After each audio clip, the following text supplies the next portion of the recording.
Dalam siri Boboiboy dan Mekamato, kita sudah diperkenalkan dengan berpuluh-puluh jenis power sfera. Dalam video ini, kita akan bercakap tentang 7 power sfera terbaru yang baru muncul kebelakangan ini. Nombor 1. Pasubot yang diperkenalkan dalam Boboiboy Galaxy Story. Power sfera ini ditemui di dalam piramid baja di planet Cadroax.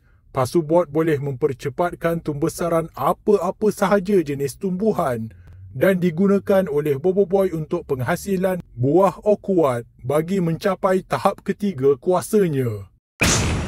Nombor 2. Lampbot yang membuat kemunculan dalam Boboiboy Galaxy Windara.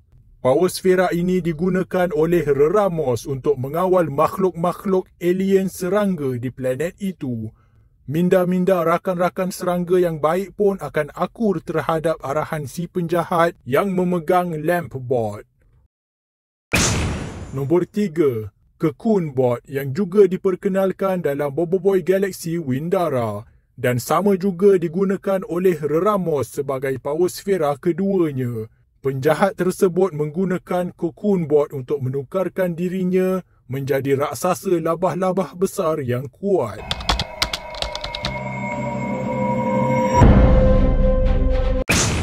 Nombor 4.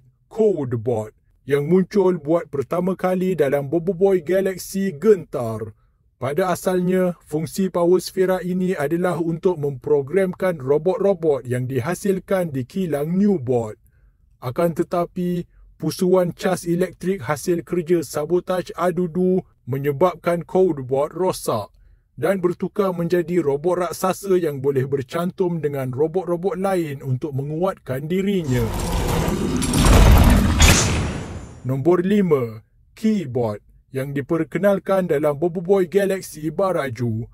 Power sfera ini digunakan oleh si penjahat bernama Pak Pato bagi menghasilkan robot-robot elemental berasaskan rupa pengguna kuasa elemental lama iaitu Pirapi, Masmawais dan Satriantar.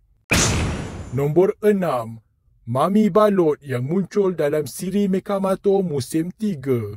Power sfera ini bekerja sebagai jururawat dan mempunyai kebolehan menggunakan kain balut untuk mengikat orang dengan pantas, walaupun daripada jarak yang jauh. Kalau mengikut timeline, Mami Balot sebenarnya adalah antara power sfera yang sudah lama tapi baru sahaja muncul di kaca TV. Nombor 7. Cimubot yang diperkenalkan sebagai power sfera yang tinggal bersama dengan keluarga Papa Zola. Tidak banyak yang diketahui tentang Cimubot, terutamanya berkenaan latar belakang dan kuasanya. Kita perlu tunggu sehingga dia membuat kemunculan di skrin. Manakala yang berikut pula adalah 2 lagi video kami yang tak kurang menariknya. Tekan sahaja untuk tonton. Terima kasih dan jumpa lagi.